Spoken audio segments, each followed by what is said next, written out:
இன்றைக்கி நம்ம ஒரு சூப்பர் டேஸ்டியான சாம்பார் ரெசிபி தாங்க பார்க்க போகிறோம். திருப்பதி கோவிலில் செய்யக்கூடிய இந்த சாம்பார் ரெசிபி அவ்வளோ மணமாகவும் சுவையாகவும் இருக்கும். மிஸ் பண்ணாமல் நீங்கள் உதவி ட்ரை பண்ணி பாருங்கள். அடிக்கடி இந்த சாம்பார் ரெசிபி தான் வீட்டில் செய்வீங்க. அவ்வளோ ருசியாக இருக்குங்க. சாதத்துக்கு, இட்லி, தோசைக்குன்னு எல்லாத்துக்குமே ரொம்ப நல்லாயிருக்கும். வீடியோக்கு ஒரு லைக் மட்டும் கொடுத்துருங்க. வீடியோ சேவ் பண்ணி வச்சுட்டு ட்ரை பண்ணி பாருங்கள். எப்படி செய்கிறதுன்னு பார்க்கலாமாங்க. இதுக்கு முதல்ல குக்கரில் 3/4 கப் அளவுக்கு துவரம் பருப்பு எடுத்துக்கோங்க. சேர்த்துட்டு இதை ஒரு 2 தடவை தண்ணி ஊற்றி நல்லா வாஷ் பண்ணி எடுத்துக்கோங்க. வாஷ் பண்ணிவிட்டு இப்போ இதுக்கு தேவையான அளவுக்கு தண்ணி சேர்த்துக்கோங்க. நான் ஒரு 300 ml அளவுக்கு சேர்த்துருக்கேன். சேர்த்துட்டு இதில் ஒரு 1/4 டீஸ்பூன் அளவுக்கு மஞ்சள் தூள் சேர்த்து நல்லா கலந்து விட்டுட்டு குக்கரை மூடி வச்சுடுங்க. இது ஒரு 3லேருந்து 4 விசில் வரட்டும். பருப்பு நல்லா வெந்து குழஞ்சி வரணும். பருப்பு வேகிறதுக்குள்ளே நம்ம ஒரு மசாலா அரைச்சிக்கலாம். ஒரு கடாய் வச்சுக்கோங்க. இதில் 1 டேபிள் ஸ்பூன் அளவுக்கு மல்லி விதை சேர்த்துக்கோங்க. ஸ்டவ்வை ஃபுல் லோ ஃப்ளேமில் வச்சுட்டு எல்லா மசாலா பொருட்களையும் சேர்த்துக்கோங்க. இது கூட ஒரு 15 வரமிளகாய் சேர்த்துக்கோங்க. அப்போ தான் காரம் சரியாக இருக்கும். அடுத்து 1 டேபிள் ஸ்பூன் கடலைப்பருப்பு, 1 டீஸ்பூன் உளுத்தம்பருப்பு, அடுத்து 1 டீஸ்பூன் சீரகம் சேர்த்துக்கோங்க. அடுத்ததாக 1 டேபிள் ஸ்பூன் அளவுக்கு பச்சரிசி சேர்த்துக்கோங்க.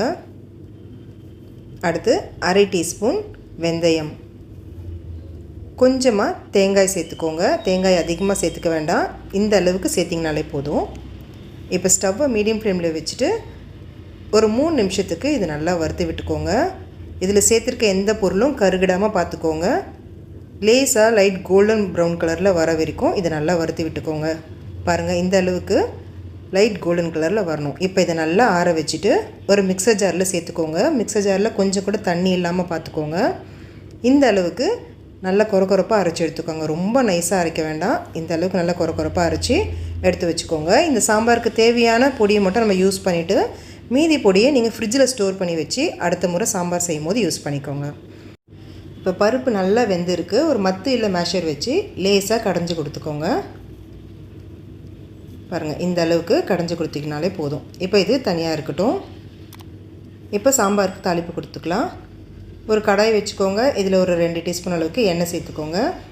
எண்ணெய் சூடானதும் 1/2 டீஸ்பூன் கடுகு, 1/4 டீஸ்பூன் சீரகம், 1/4 டீஸ்பூன் உளுத்தம்பருப்பு, 1/4 டீஸ்பூன் கடலைப்பருப்பு, 2 பச்சை மிளகாயை பொடியாக நறுக்கிட்டு சேர்த்துக்கோங்க.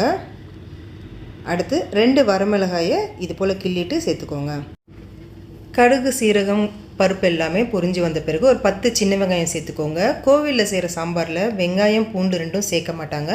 நான் சின்ன வெங்காயம் சேர்த்துருக்கேன். இன்னமும் சுவை அதிகமாக இருக்குன்றதுனால உங்களுக்கு வேண்டான்னா நீங்கள் வெங்காயம் சேர்க்காமல் ஸ்கிப் பண்ணிடலாம். இப்போ வெங்காயம் லேசாக நிறம் மாதிரி வதங்கி வரட்டும். அடுத்து 2 கொத்து கருவேப்பிலையை சேர்த்துட்டு நல்லா கலந்து விட்டுருங்க. இப்போ இந்த சாம்பாருக்கு தேவையான காய் எல்லாத்தையும் சேர்த்துக்கலாம். கொஞ்சமாக முருங்கைக்காய் சேர்த்துருக்கேன். கொஞ்சமாக தக்காளி, ஒரு தக்காளி, நல்ல பழுத்த தக்காளியை இது போல் நறுக்கிட்டு சேர்த்துக்கோங்க. ஒரு கேரட்டை இது போல் ரவுண்ட் ஷேப்பில் கட் பண்ணிவிட்டு சேர்த்துக்கோங்க. ஒரு 7-8 பீன்ஸ் சேர்த்துக்கோங்க. அடுத்து ஒரு 7 வெண்டைக்காயை இது போல் நறுக்கிட்டு சேர்த்துருக்கேன். அடுத்து கொஞ்சமாக சுரைக்காய் சேர்த்துக்கோங்க. அடுத்து 2 கத்திரிக்காய் இது போல் நறுக்கிட்டு சேர்த்துக்கோங்க. இப்போ இது நல்லா கலந்து விட்டுக்கோங்க. இதில் சேர்த்துருக்க காய்கள் மட்டும்தான் சேர்க்கணுன்னு அவசியம் கிடையாதுங்க. நீங்கள் அவரைக்காய் சேர்த்துருக்கலாம், பூசணிக்காய் சேர்த்துக்கலாம், உங்கள் விருப்பம்தான் காய். இப்போ இதுக்கு தேவையான அளவுக்கு உப்பு சேர்த்துக்கோங்க. நான் 1/4 டீஸ்பூன் அளவுக்கு சேர்த்துருக்கேன். உங்களுக்கு எந்த அளவுக்கு உப்பு தேவையோ நீங்கள் சேர்த்துக்கலாம். இப்போ நல்லா கலந்து விட்டுட்டு 1 கப் அளவுக்கு தண்ணி சேர்த்துக்கோங்க. அதாவது 250 ml அளவுக்கு தண்ணி சேர்த்துருக்கேன். இப்போ மூடி வச்சுடுங்க. ஒரு 3 நிமிஷத்துக்கு மீடியம் ஃப்ளேமில் காய் நல்லா வெந்து வரட்டும். இடையில் ஒரு தடவை நான் நல்லா கலந்து கொடுத்தேன்.